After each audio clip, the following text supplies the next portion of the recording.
Alors, les mesures que les entreprises peuvent mettre en œuvre sur les sujets de parentalité et d'équilibre des temps de vie, ce sont quasiment les mêmes que sur des sujets de qualité de vie au travail globalement. Moi, j'en vois quatre grandes catégories principalement. La première, c'est de faire évoluer les comportements managériaux, parce que une direction d'entreprise peut décider de mettre en place des dispositifs.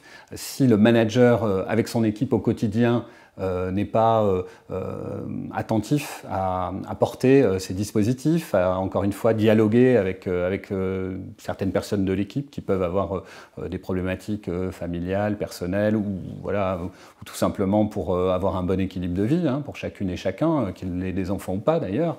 Voilà, si le management ne joue pas le jeu, tout ce qui peut être fait par ailleurs ne tient pas la route et est vite discrédité. Donc ça, c'est vraiment la première catégorie. La seconde touche à l'organisation du travail, avec des sujets de télétravail, des sujets de temps partiel, de flexibilité d'horaire, même d'efficacité collective. Je pense aux réunions, par exemple, qui sont un fléau dans nos contrées et où les gens passent beaucoup de temps, souvent avec des réunions trop longues, mal préparées, il n'y a pas de compte-rendu, etc. Donc en travaillant aussi sur ce type de sujet d'efficience collective, on fait gagner du temps aux gens et voilà, au lieu voilà, si on gagne 1 heure de temps chaque jour, ben c'est 1 heure de temps pour se reposer, pour faire du sport, s'occuper de ses enfants, militer dans une association, etc.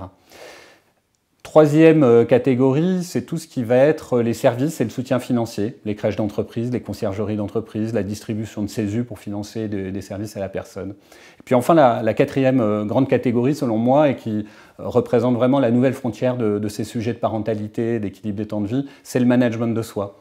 On se rend compte que finalement, après quelques années dans le monde du travail, les personnes oublient parfois, elles se laissent embarquer dans un système et oublient de prendre du recul, oublient de questionner régulièrement leurs priorités, de s'assurer que elles managent bien leur écosystème, qu'elles s'investissent sur les bonnes sphères d'épanouissement pour elles, hein, en gros, c'est une question de conscientiser ses choix de vie, si vous voulez. Et pour moi, il fait partie aujourd'hui de la responsabilité sociale des entreprises de se préoccuper de ces sujets-là parce que voilà, les gens peuvent un peu s'oublier, subir leur vie, ça peut les conduire finalement à des situations très difficiles à vivre.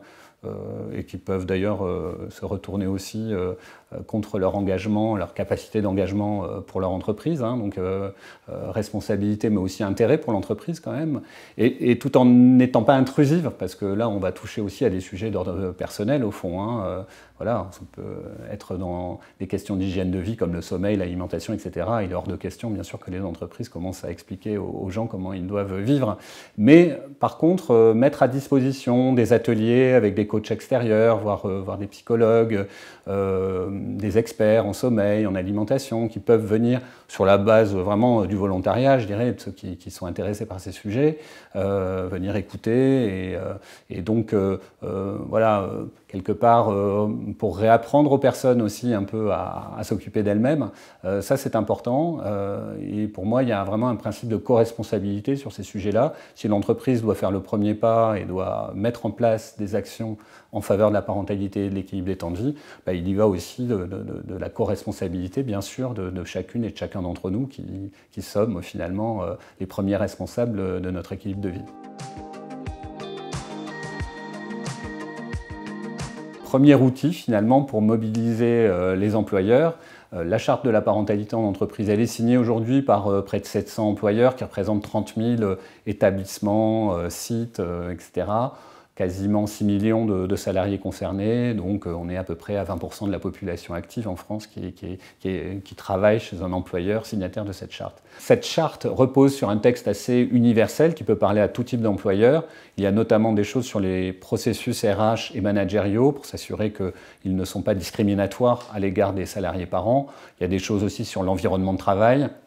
Voilà, s'assurer là aussi que dans la façon dont on organise le travail, dont on permet aux gens d'avoir accès à des congés maternité, paternité, parentaux, du temps partiel, du télétravail, etc. Enfin que toutes les mesures qui permettent de mieux concilier vie professionnelle et familiale sont assurées. Puis il y a tout un volet aussi sur les représentations, hein, on le sait. on est aussi sur des sujets de transformation culturelle et les représentations mentales des différents acteurs de l'entreprise doivent aussi évoluer pour que, voilà, quand on a un certain nombre de stéréotypes ou de préjugés par rapport à telle ou telle situation, et c'est vrai qu'en matière de parentalité, on peut en avoir, parfois vis-à-vis des femmes, parfois vis-à-vis des hommes, chacun étant un peu cantonné dans des rôles sociaux qui sont hérités du passé. Les 15 engagements pour l'équilibre des temps de vie, c'est un autre outil que nous avons lancé au sein de l'Observatoire de la qualité de vie au travail pour aller un cran plus loin pour des entreprises qui sont prêtes à faire signer l'ensemble des membres d'un comité exécutif ou d'un CODIR, donc l'ensemble des membres d'une équipe dirigeante qui vont donc signer ces 15 engagements. Alors c'est par exemple éviter les réunions avant telle heure ou après telle heure chaque jour. Ça peut être quand je lance un nouveau projet, m'assurer que les délais de réalisation sont réalistes. Ça peut être dans ces 15 engagements, ne pas solliciter ses collaborateurs le soir et le week-end ou pendant les vacances. Donc des choses très concrètes, mais qui, je dirais, façonnent aussi l'exemplarité. Et c'est vrai que quand chaque membre d'un CODIR ou d'un COMEX a signé ces 15 engagements, ça fait force de loi ensuite dans l'entreprise, ça permet aussi aux personnes éventuellement d'invoquer ces 15 engagements pour voilà, réguler les modes de fonctionnement et les relations aussi entre le manager et l'équipe. Voilà, ça peut être un DRH qui rappelle qu'il y a ces principes, ça peut être quelqu'un qui dit, voilà, et je l'ai vu dans des grandes entreprises où les gens disaient c'est pas conforme aux 15 engagements pour dire je comprends pas qu'on m'invite à une réunion à 8h du matin alors que dans les 15 engagements c'est marqué pas de réunion avant 9h par exemple. Vous voyez, donc voilà, c'est un outil qui permet de faire bouger aussi les choses et qui a une dynamique beaucoup plus interne dans l'entreprise. Les signataires des 15 engagements pour l'équilibre des temps de vie sont souvent des entreprises avec lesquelles nous travaillons déjà depuis quelques années et qui avaient déjà signé la charte de la parentalité en amont. Donc je dirais qu'il y a une complémentarité. Encore une fois, la charte de la parentalité, c'est un engagement pris par un représentant de l'entreprise qui est communiqué dans l'entreprise, mais ça a peut-être moins de force encore que ces 15 engagements où on voit vraiment la signature de chaque membre de l'équipe dirigeante qui est donc communiqué à l'ensemble du management, souvent d'ailleurs avec un plan de déploiement, des ateliers pour voilà, faire vivre ces 15 engagements, que les managers puissent en parler à leur équipe. Enfin, ça a beaucoup plus d'impact, on va dire, sur l'évolution des pratiques managériales, c'est clair.